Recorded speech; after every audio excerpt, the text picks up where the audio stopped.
What happens when a man, blinded by pride and arrogance, tries to shame the very woman he once broke? Chik thought his wealth would make him untouchable, and his ex-wife would crawl into his wedding like a beggar. But when Gozi arrived in a Rolls Royce, holding 3 little boys by the hand, the hall fell silent. This was no ordinary wedding. It was the day truth walked in dressed in gold, and lies collapsed before the eyes of everyone. So grab your popcorn, sit back, and get ready for one of the most powerful stories you've ever heard. And if you're new here, don't forget to subscribe and hit the like button, turn on the notification bell to support more inspiring stories like this one. The grand wedding of Chik, the wealthy businessman, was the talk of any Agu city. Red carpets stretched across the entrance of the hall, gold-trimmed chairs lined up like soldiers, and the chandeliers above sparkled brighter than the stars. Politicians, celebrities, and powerful men were already marked on the guest list. But one name stood out among them: Gozi. "Your ex-wife?" the wedding planner asked in disbelief when Chik wrote it down. "Yes," Chik said with a smirk. "Front row. Send her a first-class invitation. I want her to see what she lost." To him, it was the perfect plan. He pictured Gozi arriving in shame, perhaps in an old dress, maybe even covering her face with a scarf, too embarrassed to meet anyone's eyes. He imagined the guests whispering, "That's the barren woman he divorced. Look at her now, pitiful." Chik laughed to himself as he signed the last set of documents. His pride swelled like a drumbeat in his chest. He had wealth, chorus power, and now a new bride from Lagos. And soon, his ex-wife would be humiliated before the entire city. But Chik's arrogance blinded him. For far away in a small but warm home filled with love, Gozi was not the woman he thought she was. She was no longer the broken wife he had thrown out like unwanted baggage. Life had taught her to bend but not to break. When the invitation finally reached her, Gozi read it silently. Her friend Amaka burst with anger. "This is wickedness. He wants to disgrace you again." Gozi only smiled faintly, her calmness surprising even herself. She folded the card slowly and whispered, "If he wants me there, then I will go. But he will not see what he expects." Destiny was already writing its script. What Chik planned as a stage of shame would soon turn into a theater of his downfall. Before the wedding, before the humiliation he planned, there was Chik, a man born with little but who fought his way into riches. By his early 30s, he was the pride of any Agu's business world. He owned multiple cars, from the latest Mercedes to the sleekest SUVs. His mansion was the envy of many. His suits were always Italian, his shoes polished until they blinded eyes under the sun. But with all his wealth came arrogance. Chik did not just walk the streets, he strutted, as if the ground itself was not good enough for his feet. He demanded respect wherever he went and believed money could buy anything: power, loyalty, even love. Behind this glittering image, however, was a storm that never left his heart. The storm had a name: bitterness. For 7 long years, Chik's marriage to Gozi had not produced a child. To the world, he looked untouchable, but inside, he felt mocked, weakened, and restless. Every friend's laughter stung. Every question from his mother cut like a blade. He could not stand the whispers: "A man with no heir, a man with no son." He blamed only one person: Gozi. To Chik, she had failed him. He never once considered that the problem might be his. In his mind, it was impossible. A wealthy man like him, with power and influence, could not possibly be the reason for childlessness. No, it had to be her fault. And for that, his love turned cold, his patience ran dry, and his cruelty grew sharper each day. Chik was a man blinded by his obsession with money, reputation, and heirs. And because of this blindness, he was about to lose far more than he ever imagined. Gozi had once believed in love. When she married Chik, she gave her whole heart to him. She came from a humble home and had never asked for riches. All she wanted was a peaceful family and children to call her own. But life did not unfold the way she dreamed. For years, she endured whispered insults from relatives, harsh words from neighbors, and silent stares from Chik's friends. "She has no womb," they would say. What good is a wife who cannot give her husband a child? Each word pierced her like a spear, but she swallowed her tears and kept praying. At first, Chik comforted her, telling her to be patient, that God's time was best.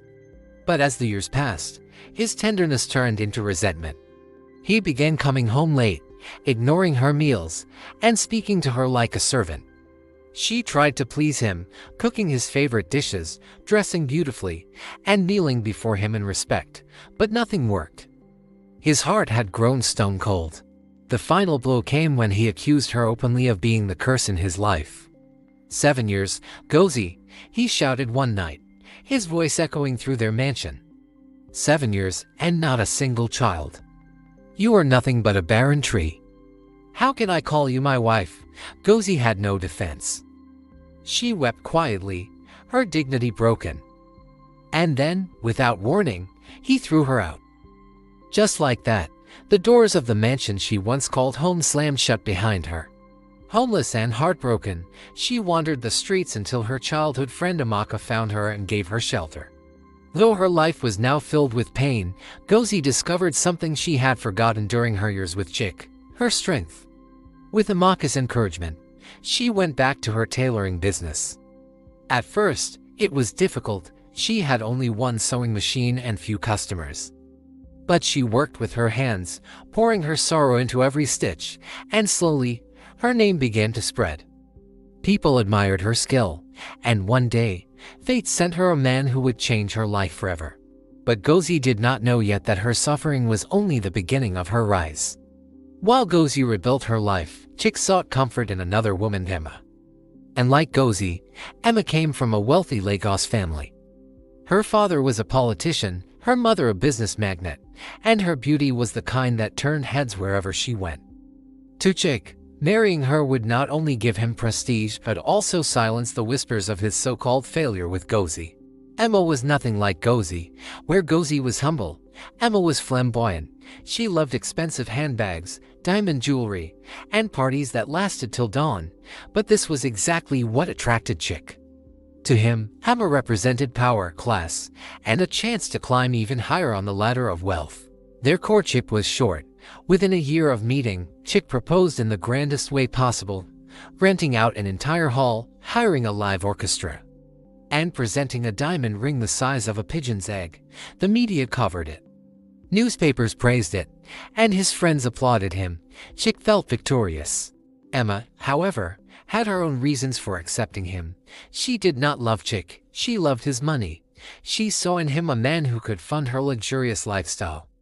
A man she could control because of his desperate need for children. She had heard of his ex-wives' barrenness and secretly mocked him, but she kept her laughter hidden behind her painted smile. The city buzzed with excitement over their wedding. Invitations were sent out to ministers, governors, businessmen, and celebrities. The event was designed to be the most talked about wedding of the year. And in the middle of his guest list, Chik made sure to include one name, written in bold letters as if to mock fate itself: Gozi. He imagined her arriving in shame, maybe borrowing a dress, maybe sneaking in with her head bowed. He imagined whispering to his new bride as they sat on their golden throne, "Look at her. That's the woman I left behind. Do you see what I have now?" But destiny was already sharpening its knife. The wedding that was meant to elevate Chik would soon cut him down to size. In Amaka's modest home, Gozi sat quietly holding the invitation card. The paper was thick and golden, the writing bold, the design dripping with pride. Chik had spared no expense, even the invitation itself smelled of arrogance. Amaka snatched the card from her hands, anger flashing in her eyes. "This man is a devil. How dare he invite you? Does he think you are a clown for his entertainment?" Gozi's lips curved in a calm smile. "Let him think what he likes. He believes I am still the woman he threw out broken, ashamed, defeated. He has no idea what God has done for me since then." Amaka's heart softened. She had walked beside Gozi through the darkest nights, the hunger, the tears, the lonely prayers. She had seen her rise again, one stitch at a time, until her tailoring business became a household name in the city. Women now traveled from far and near just to have Gozi design their gowns. And with that success came respect, wealth, and peace of mind. But that was not the only change in her life. For 3 little voices now called her Mama. Triplets. After years of being branded barren, Gozi was blessed with 3 beautiful children at once, 2 boys and a girl. They were her pride, her joy, and her crown. Her new husband, a kind man named Dutch, adored her deeply and treated her like a queen. He had never once blamed her or doubted her. When the children came, his happiness overflowed, and together, they built a life of love that Chik could never dream of. Gozi rose from her chair and placed the invitation card on the table. Amaka, I will go to that wedding. Not in shame, but in strength. I will not hide. Let the world see what the God of justice has done for me. Her words carried weight, like prophecy. For the day was coming when truth would walk into that grand wedding hall, clothed not in rags but in victory. The wedding day arrived, and Eniagu buzzed with excitement. Expensive cars lined the streets leading to the massive venue. Security men in sharp suits checked guest lists, while photographers rushed to capture every moment. Inside, the hall glittered with gold decorations, a throne-like stage for the couple, and tables overflowing with food and wine. Chik, dressed in a white agbada embroidered with gold, strutted about like a king. His bride Emma sparkled in her designer gown, her headpiece heavy with diamonds. The guests applauded them, praising their wealth and beauty.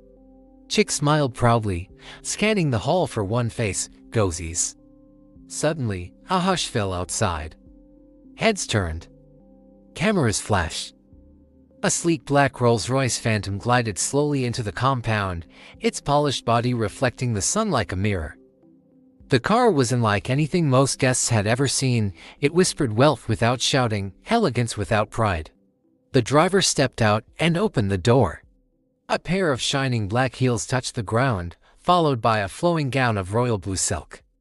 Out stepped Gozi, radiant, graceful, her head held high. At her side were 3 children, the triplets dressed in matching outfits, each holding her hand.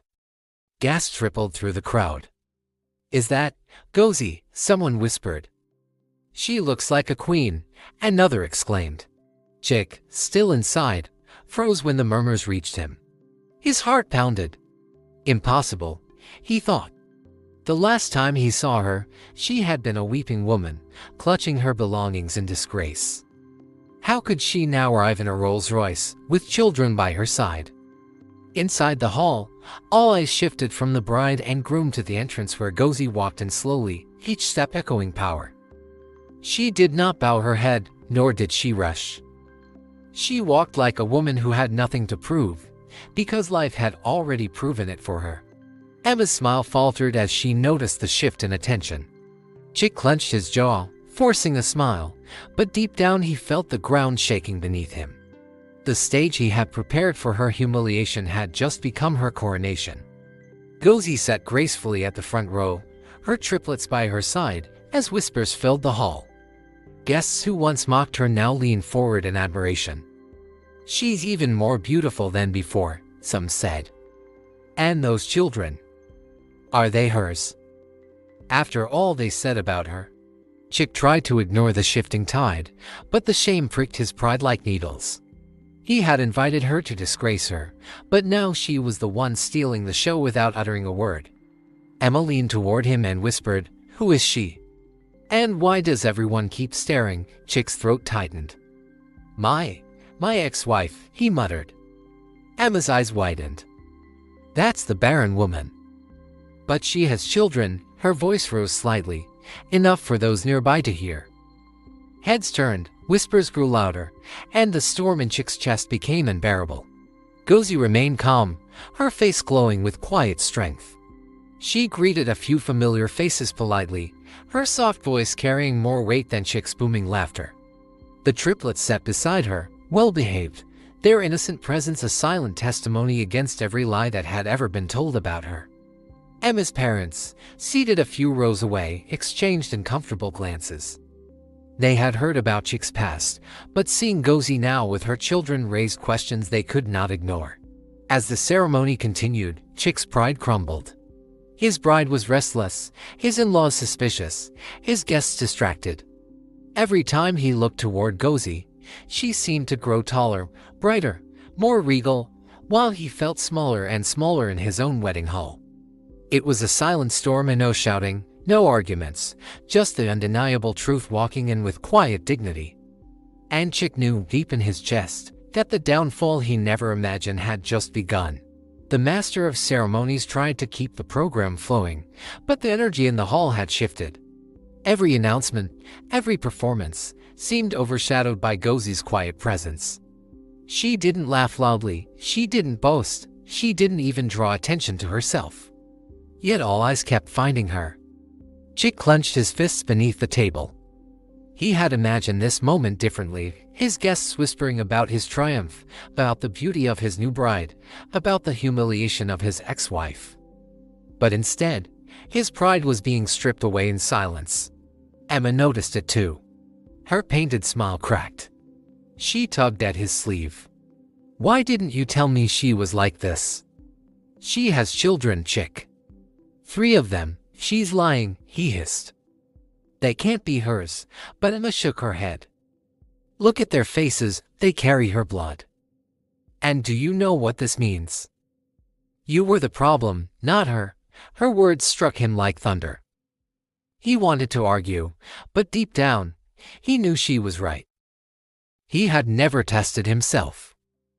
He had simply assumed Gozi was barren. The realization left a bitter taste in his mouth. Meanwhile, Gozi's children whispered and giggled, drawing smiles from the guests around them. The innocence of the triplets melted the tension in the room, but for Chik, it was like pouring salt on a wound. He could feel respect slipping from his fingers, replaced by pitying looks and silent judgment. The feast began, but Chik could not eat. The food tasted like sand in his mouth. His bride barely touched her plate, too distracted by the humiliation of being overshadowed on her own wedding day. The cracks in the celebration grew wider. Behind the music and dancing, whispers buzzed like angry bees. Guests questioned his choices, his pride, his treatment of Gozi. And in that moment, Chik realized he was not the king of the hall. He was the fool. That night, after the ceremony, Emma confronted Chik in their lavish honeymoon suite. The gold-draped bed, the champagne, the rose petals, none of it mattered. Her face was hard, her tone sharp. "You lied to me," she spat. Chik frowned. "What are you talking about? You told me your ex-wife was barren. You made me believe you had every right to leave her. But she has triplets, Chik, triplets. Do you know how foolish you look today?" Everyone was whispering about it. "And do you know what they're saying now?" He said nothing, his silence heavy. "They're saying you were the problem all along." The words cut deep. Chik's pride roared inside him, but he could not deny the truth. He had never questioned his own ability to father children. His arrogance had blinded him, and now the whole city knew. Emma folded her arms. "If you lied about this, what else have you lied about? You married me to prove a point, not out of love. I will not be dragged into your shame." Chik tried to calm her, promising her wealth, gifts, anything to silence her doubts. But Emma's heart was no longer steady. She had entered the marriage for status, for riches, for the life of a queen. But queens did not share thrones with disgrace. She turned her back on him that night, and for the first time, Chik lay awake in his bed, staring at the ceiling, haunted by the ghost of the woman he had cast aside. After the wedding that wasn't, the city hummed for weeks with talk of Gozi. Market women told the story while wrapping fresh gari. Hairdressers repeated it between braids. Even the schoolchildren knew some mimicked the triplets, 2 boys and a girl, walking proudly beside their mother in matching yellow shorts. But the story that spread fastest was not one of revenge. It was the gentleness in Gozi's hands and the quiet way she carried her blessing. Gozi returned to her stall at the market and to the little tailoring shop that had grown under her name. The shop smelled of starch and thread and the food she cooked when clients waited. She stitched like someone who had learned patience from pain. Her fingers moved with a calm that made the seams perfect and the hems invisible. Customers, who had once pitied her, now brought friends. Brides wanted the touch of the woman who had been broken and become whole. Women who had been judged for many reasons, not only barrenness, waited in line to hear her laugh and to feel the steadiness of her voice. Amaka watched the change with the fierce affection of someone who had helped the woman through hunger and tears. "You wear strength better than any fabric," she would say, and Gozi would laugh and hand her a plate of jollof rice. People asked Gozi to speak at church meetings and women's groups. She never used her platform to attack Chik. She spoke instead of work, faith, and how dignity comes back when you stop chasing the world's approval. Her words were simple: let life prove itself. Do the honest thing. Love your children. Let your hands do the talking. At home, Hatch built a careful life around the noise of triplets. He woke before dawn to feed, to cook, to name the day's chores. He gave Gozi space to stitch and to rest. He held the children while she cut fabric. He mended torn pockets and washed tiny socks. He did not boast about their fortune. He celebrated their peace. The little house near the market was full of noise and laughter and liberty, a domestic counterpoint to Chik's polished loneliness. News outlets caught wind of the change, but Gozi politely declined most interviews. When reporters asked how she felt about the humiliation she had suffered, she simply smiled and said, "I slept. I woke, I worked, and God did the rest." That reply did not satisfy tabloids chasing scandal, but it satisfied women who needed hope. One afternoon, a young woman came into the shop, cheeks red from weeping. She had been scorned by her husband's family and told she was worthless. Gozi set down her scissors, washed the woman's face with cold water, and fed her hot soup. Then she sewed the woman a dress without charging a kobo. "Wear it when you go home," Gozi told her. "Walk straight. If you fall, we'll sew you back together." The woman left with a steadier step. Gozi's grace was not the absence of pain, it was the way she used pain. She taught children to say thank you and men to stop gossiping in her presence. She refused notoriety but accepted responsibility for her children, for her craft, and for the many who came to her seeking refuge. This was a victory that did not shout, it repaired. It was the kind of victory that slowly changed the fabric of a town.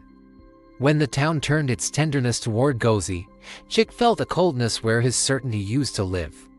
Contracts that had been easy now twisted with delays. A supplier who once paid nothing on credit began to demand cash. A long-term partner withdrew after rumors of poor management and reputational risk. Chik's boardroom, once full of laughter and toasts, felt quieter. People who had eaten at his table now kept distance. At first he mocked the losses as temporary setbacks. Markets change, he told himself, but denial lasted only so long. An investor who had promised to underwrite a new fleet backed out after seeing the viral clip of the Rolls Royce entrance. A government tender, one large enough to steady his balance sheets, was awarded to a rival because board members feared controversy. One by one, deals he had counted on slipped off the table like coins through fingers. Inside his marriage, the veneer shattered faster. Emma, who had come for glossy nights and expensive gifts, found the glamour harder to sustain now that attention and approval had turned elsewhere. She had expected a kingdom, instead she felt like a figurehead. Gossip about Chik's past spread among her friends. When she confronted him, the conversation turned sharp and cold. "What did you imagine?" she demanded. "That money could erase everything." She left, first for longer lunches, then for nights out. Rumors said she was seeing someone who could secure a future without the stench of scandal. Employees resigned in waves. The executive who had once laughed with Chik over brand launches left quietly, citing moral differences.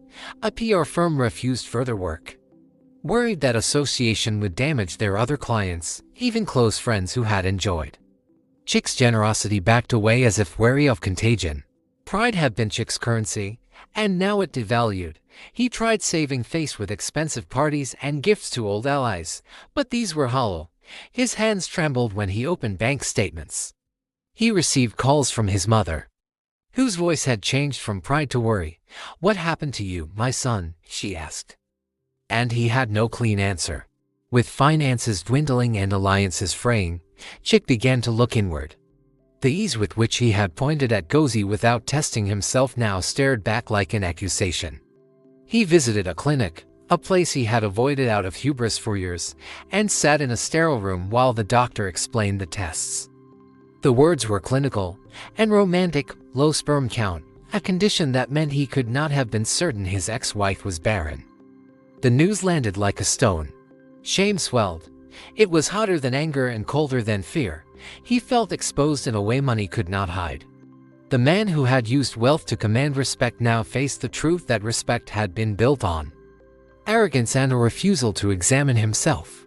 Attempts at damage control failed. Public apologies sounded rehearsed. A letter he wrote to local papers, a bland mea culpa, read like a man who had learned to speak late. People accepted the apology with the wary politeness of those who had lost trust.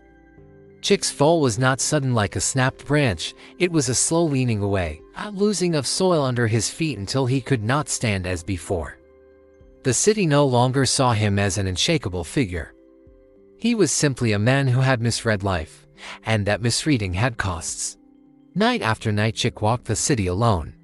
The lit windows of restaurants mocked him with their warmth. The music from clubs felt like a world he no longer belonged to. He found himself on a bench beneath a rusting streetlight, the same one he had once used to chalk out plans with business partners. Once, he would have given orders from a car. Now he watched cars draw past filled with other people's laughter. He replayed moments that had once seemed trivial. The nights he had chosen to sleep early while Gozi wept alone. The times he had shrugged off her suggestion of seeing a doctor together. He saw, with cruel clarity, the stack of assumptions that had made him judge her. Why had he never considered the possibility of his own failure? The question stabbed like wind through thin cloth. The doctor's words stayed with him: "This is male factor. It's not your wife." A part of him, the part that liked certainty and power, wanted to deny the test, to walk away and say the machines were wrong. Pride could have fed that lie, but the hollow in his chest refused comforting. People who had once bowed no longer met his gaze. A shopkeeper who had once refused credit now refused even to engage. A former friend told him bluntly, "You wasted her life. You crushed what you didn't understand." The words hit harder than any financial loss. There were nights he thought of calling Gozi, of kneeling in the dust and asking, over and over, for forgiveness. He sat in front of his mother's house and watched through the window as she prayed. She had once told him to honor his wife. The irony was a blade at his ribs. "I was foolish," he whispered into the dark. Tears came with the admission, not showy, but quiet and hot. They surprised him, and he didn't bother wiping them away. Shame breeds memory. He saw the young Gozi leaving with her small bag, asked himself how different their lives might have been if he had listened and loved rather than accused, and fled. He tried to imagine the triplets' faces, his face. Perhaps, and the thought was both monstrous and painfully human. On a rainy evening, he went to the small clinic again, not for tests but to sit in the waiting room and let the ordinary noise of other people's ailments drown him. He realized he had traded the work of becoming a decent man for the theater of being admired. Now, admiration was gone, and the work remained. The cry that left him on that bench was not a plea to be saved from poverty or scandal. It was a raw, private sound, the sound of a man who had been shown his own smallness and had no armor to hide by. And it echoed into empty alleys. And somewhere a dog howled in answer. This was the beginning of his long reckoning. Months later, Charity Day came to the marketplace, an event organized to feed the elderly and provide free checkups. It was sponsored by Uch's small company and run by volunteers. Gozi and her triplets were there, handing out bowls of warm soup and helping elderly neighbors. The marketplace smelled of pepper, soup and fried plantain, and laughter bounced between stalls. Chik shuffled among the crowd and noticed at first he had come with no fanfare, a small plastic bag in his hand containing a single flower he had bought from a child vendor. He thought he wanted to apologize. He wasn't sure why he had chosen this place or if apology could be stitched with words alone. Humility drove him more than hope. When he saw Gozi, She looked like any other woman doing honest work. Her hair was pinned back simply. She laughed with a customer, her hands moving as she ladled soup. The triplets chased each other, shrieking with delight. She had the kind of peace that is practiced daily and earned slowly. Their eyes met. There was no audience now, no cameras, no curious whispers. Time compressed into the small space between them. Chik's knees nearly gave. He approached haltingly. "Gozi," he said, the name a clumsy offering. She regarded him with the steadiness of someone who had learned to set boundaries. The hunger in his face made her heart ache in a way that was no longer tender. She remembered the woman she had been and the man who had sent her into the night. "I am sorry," he said. "I am a fool. I wasted years blaming you. I wanted to tell you that I know now. I know I was wrong."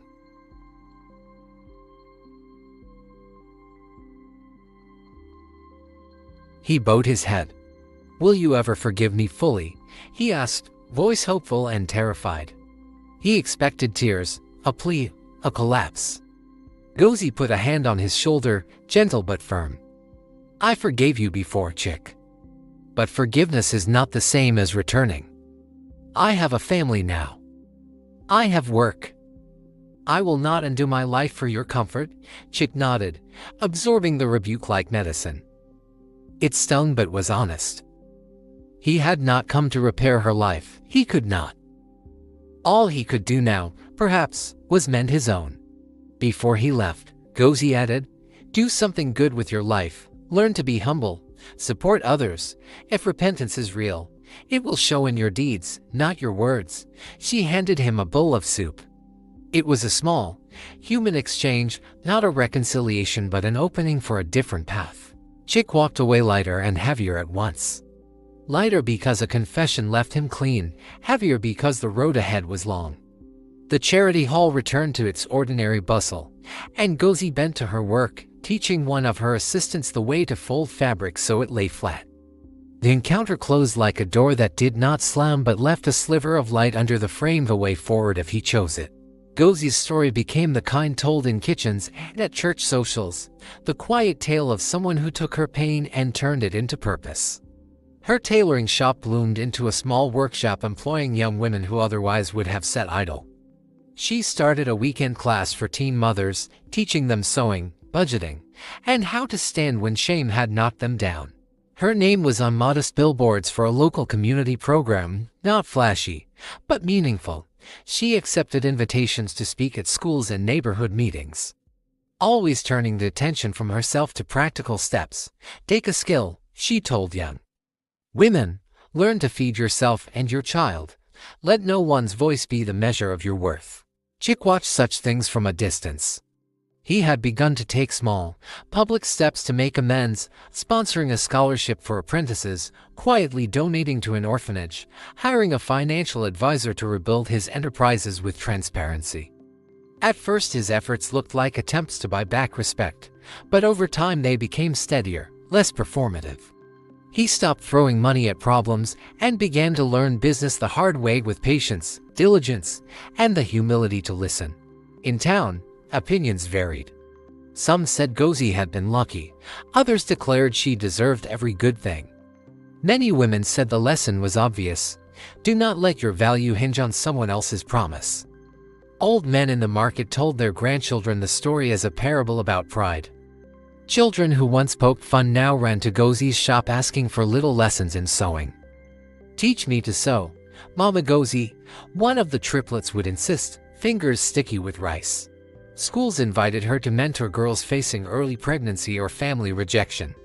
She set aside a small fund to pay for tests and medical visits for women who could not afford them. This use of her resources surprised many. The woman once called barren now invested back into the health of other women. She insisted on confidentiality and compassion. Women came to her without fear. For Chik, the lessons were slower. He learned that restitution could not be a headline. He went to community meetings, listened to women who had been dispossessed of land or dignity, and quietly helped where he could. He learned to be accountable, to respond rather than react. People noticed the change not because he said, "I am sorry," but because he showed up for the work, a repaired roof here, a small apprenticeship there, a sponsorship for school fees in another house. The community itself transformed. Gossip cooled into conversation about remedies. Market women who had once traded cruel jokes now traded recipes and advice. The town learned, as sometimes through pain, sometimes through laughter, that a life rebuilt in humility can fix more than the ruin of pride. Gozi's legacy was not revenge, not triumph over a single man. It was a lesson. Dignity is built by steady acts, and forgiveness is a power that frees both the forgiver and the world that watched. In classrooms and kitchens, in the hands of women learning to stitch and to stand, her story continued to teach. Years passed with the taste of ordinary life, homework folded, cloth measured, babies fed and watched grow. Gozi watched her triplets learn their letters, tie their shoes, and argue over trivial things like whose turn it was to hold the smallest toy car. The children grew into personalities that made the house lively, of the firstborn thoughtful and quiet, the middle one loud and mischievous, the youngest tender and watchful. Sometimes she sat on a low stool by the window and watched them play, thinking how different life had been and how different it had become. Her business expanded beyond the market stall into a modest boutique, a place where brides came for bespoke gowns and young women learned a trade. She began hosting a small annual fair that paired apprentice tailors with customers, giving young people their first paid jobs. Her name had become less of a headline and more of a promise. When you need kindness and craft, Gozi's house is where you go. From time to time letters arrived. One was short and typed, the sort of thing a man might send when his hands shake at the thought of paper. It was from Chik. He thanked her for her strength and for showing him what truth looks like. He wrote of his failures and how he had begun to repair things. He asked nothing in return. It read like a man who had learned to close doors with dignity. She kept the letter in a small box with photographs of her children's first steps. Chik left the city after that.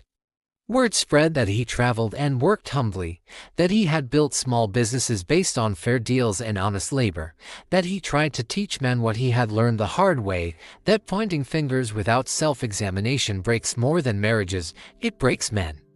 In his quiet, imperfect way he worked at the goodness he had once scorned. One morning, years later, Gozi walked through the market and found a group of teenage girls clustered around one of her old sewing machines. They waved at her, eyes bright. The oldest of the triplets, now lanky, with his mother's calm eyes, handed her a folded cloth he had sewn. "Mama, look," he said, fiercely proud. Gozi's throat tightened. She wrapped her arms around them, feeling the warmth of a life mended by steady love. She had no crown of gold. Her crown was a house full of laughter, a community that trusted her, and a peace that did not demand a spotlight. She had been broken, but what the world called brokenness had become the very thing that taught her to be whole. And in that wholeness she smiled, not because she had won against a man, but because she had learned to live with an open hand. The final triumph was not a public spectacle but an everyday grace, the dignity of a woman who had been called worthless and turned that word into a challenge to build. The lesson of the town lingered like the smell of fresh cloth. Pride may raise men, but humility and work sustain generations. Gozi sat beneath the broad shade of a tree, the triplets at her feet now almost grown. And she thought of how small beginnings had led to such a vast life. No vengeance had been needed. Goodness had been enough. The end.